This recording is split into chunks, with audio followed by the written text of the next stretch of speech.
અને ગોર બાપાએ પહેલે દિવસે દેહ સુધી કરી ત્યારે કીધું હતું કે સામાન્ય મનુષ્યને તો દંડ 1% જ મળશે, જેટલો મળવો જોઈએ એટલો જ. પણ મનુસ્મૃતિમાં લખેલું છે જ્યારે બ્રાહ્મણ બગડે છે ત્યારે એને 10 ગણો દંડ ભોગવવો પડે છે.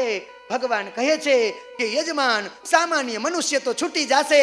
હે ભગવાન, આઈ ડોન્ટ નો, મને ખબર નહોતી, માફ કરી દો ને. એટલે ભગવાન કહે છે કાંઈ વાંધો નહીં, જેટલી સજા થવી જોઈએ એટલી સજા તને દઉં છું. બટ જ્યારે બ્રાહ્મણ આવે ત્યારે કહે છે ગુરુદેવ, યુ નો વેરી વેલ, ક્યું સારું ને ક્યું ન સારું તને ખબર છે, છતાં પાપ કર્યું.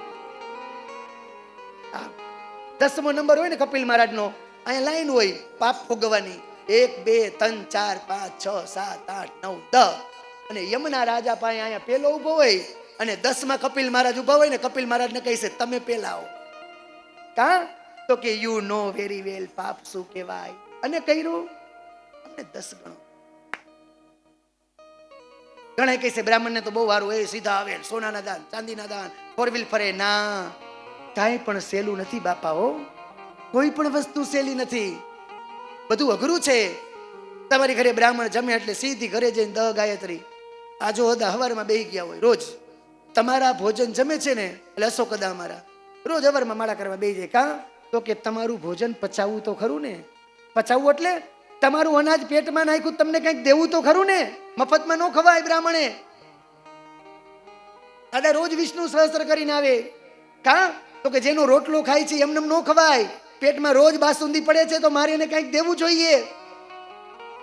આડે દિવસે બ્રાહ્મણ જમે તો 10 ગાયત્રી, યજ્ઞની અંદર જમે તો 100 ગાયત્રી, વાસ્તુની અંદર જમે તો 1000 ગાયત્રી, અને શ્રાદ્ધનું જમે તો 10,000 ગાયત્રી જાપ કરવા પડે. ત્યારે તમને આશીર્વાદ તથા અસ્તુ અને તમને ત્યારે લાગે. બાકી તો કુવામાં હોય તો અવેડામાં આવે, અમારા કુવામાં જ ન હોય તો તમારા અવેડામાં ન આવે બાપા.